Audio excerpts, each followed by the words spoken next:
Terima kasih Anda masih bersama kami. Bagi Anda yang baru saja bergabung, kami hadirkan kembali 3 berita utama hari ini. Meninggal setelah disuntik di puskesmas, bocah berusia 10 tahun di Cianjur diduga menjadi korban malpraktik.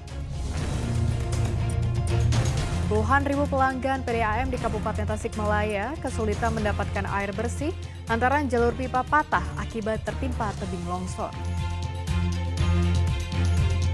Akibat hujan deras, banjir mengepung sejumlah wilayah di Jawa Barat.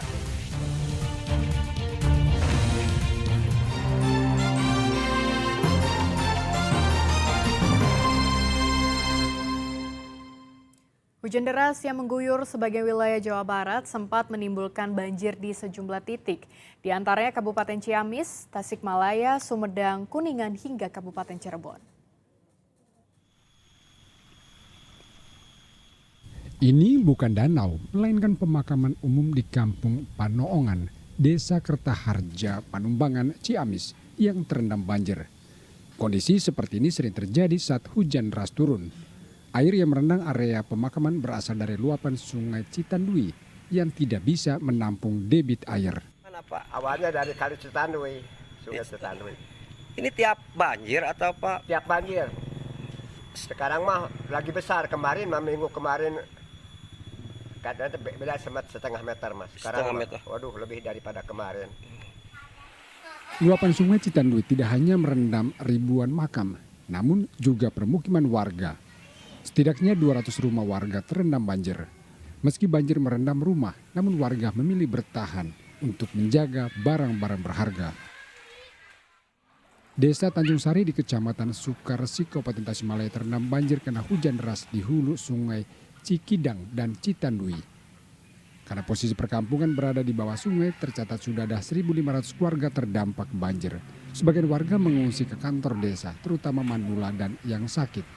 Terus dari semalam kita dari pukul 1 sudah mulai evakuasi untuk rumah-rumah yang tergenang di posko-posko baik oleh TNI Polri seperti yang sekarang kita lakukan, juga mengevakuasi yang sakit-sakit terutama di kampung-kampung. Yang mengungsi tepatnya kurang lebih ada 800 rumah yang terdampak, itu yang sekarang kita evakuasi. Banjir juga merendam permukiman warga di Dusun Pangjeleran, Desa Padasuka, Sumedang, Jumat malam.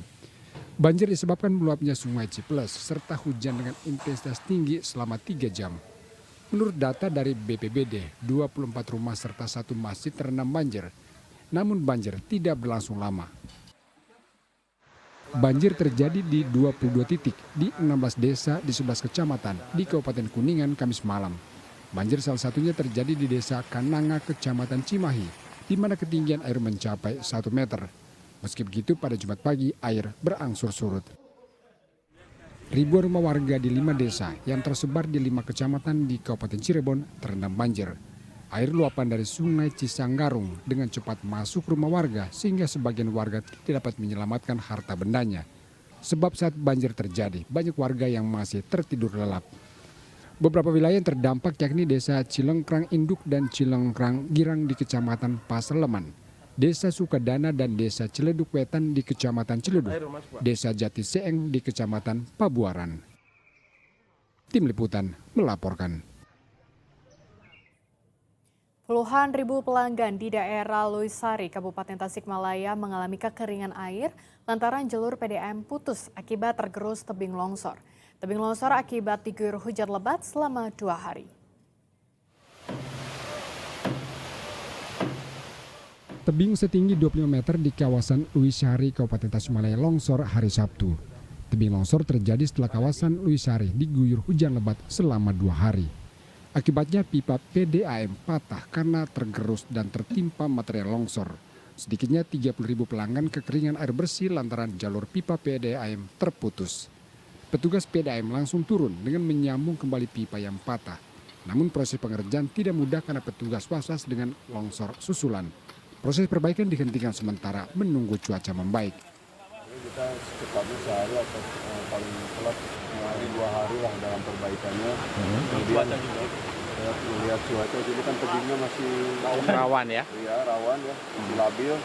Kita menunggu dulu sebenarnya alam kalau misalkan kemarau kita lanjut, kalau hujan kita berhenti. Tidak hanya pipa PDAM, longsor juga menyebabkan saluran irigasi sawah terputus, sehingga puluhan hektar lahan sawah tidak mendapat aliran air.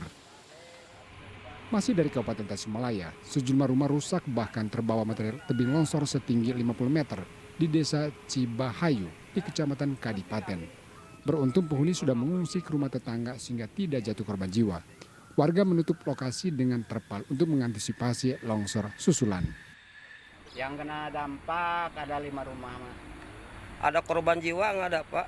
Korban jiwa nggak ada. Keluarganya kemana sekarang? Warganya lagi diungsikan ke tetangga sebelah. Sementara di Sumedang, sebuah rumah kontrakan di desa Ciptasari, Kecamatan Pamulihan tertimpa tembok roboh dengan panjang 20 meter dan tinggi 2 meter. Akibatnya bagian depan rumah jebol. Seluruh penghuni selamat karena berada di ruangan lain. Pemilik yang tinggal bersebelahan mengira terjadi gempa lantaran longsor disertai suara gemuruh. Eko Setiabudi dan Agun Gunawan melaporkan dari Kabupaten Tasikmalaya dan Sumedang. Satpol PP dan pedagang kaki lima atau PKL di Kota Bandung terlibat bentrok saat melakukan penertiban. Akibatnya sejumlah orang baik dari Satpol PP maupun PKL mengalami luka-luka. Suasana di kawasan Dalam Kaum berubah mencekam saat Satpol PP terlibat bentrok dengan pedagang kaki lima Kamis sore. Meski bentrokan berlangsung tidak lama, namun sejumlah orang dari dua kubu mengalami luka-luka. Bentrokan bermula saat Satpol PP ingin mengambil barang milik para pedagang. Karena tidak terima, pedagang pun melawan. Suasana semakin memanas karena ada salah satu orang tua dari pedagang dibawa petugas. Mau bela adik saya ke sana ke dalam kantor itu, nah tiba-tiba ibu saya juga datang, Pak. Ibu saya di sana dipelintir, dipiting. Saya sebagai anak, mana ada sih yang mau ibunya digitu kan ya? Ya saya bela diri dong, buat bela ibu saya dong. Dalam bentrokan, satu orang pedagang ditangkap Satpol PP. Bentrokan terjadi saat Satpol PP melakukan penertiban di Jalan Dalam Kaum. Termasuk yang PKL dari ujung barat, ya dia tengah, dia ikut berbaur juga ya, mungkin rasa kesetiakawanan segala macam.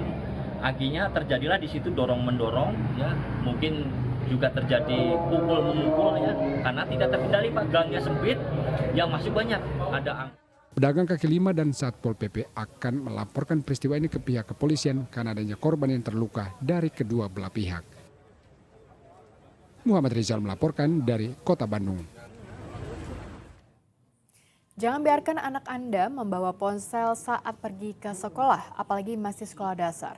Karena di Kota Bandung, seorang siswa SD menjadi korban jambret di Jalan Laswi sepulang sekolah.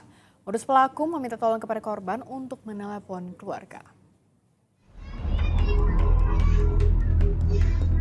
Sebelum penjamretan, sejumlah anak sekolah dasar sedang berjalan pulang di Jalan Laswi, Kota Bandung. Tak lama kemudian datang pelaku menggunakan sepeda motor menghampiri korban. Saat itu pelaku pura-pura meminta tolong korban untuk menelpon. Korban sempat menolak, namun saat korban lengah, pelaku langsung merampas ponsel korban dan melarikan diri ke arah Jalan Pejuang Pelajar. Korban sempat berteriak minta tolong. Warga yang mendengar teriakan korban mengejar pelaku, namun sayang pelaku berhasil lolos. Anak saya pulang sekolah sama teman-temannya, Pak. Dia lagi jalan sekitaran lewat sini. Tiba-tiba ada motor datang pakai tir dengan alasan mau pinjam handphone. Dia mau nelpon keluarganya. Kata anak saya nggak ada kuota. Udah dari itu anak saya nggak mau ngasih. HP dijamret sama pelaku tersebut. Lalu anak saya teriak bahwa HP-nya dijamret, diambil. Kedengaran ada Gojek, dikejar lah. Sampai jalan Mas Kemang-Bang karena si itu diteriakin jamret. Untuk ngelabui pengejar dan masyarakat, si handphone tersebut dilemparin biar teralihkan ke si handphone, jadi nggak ngejar saya. Orang tua korban berharap polisi dapat menangkap pelaku untuk mempertanggungjawabkan perbuatannya. Muhammad Rizal melaporkan dari Kota Bandung.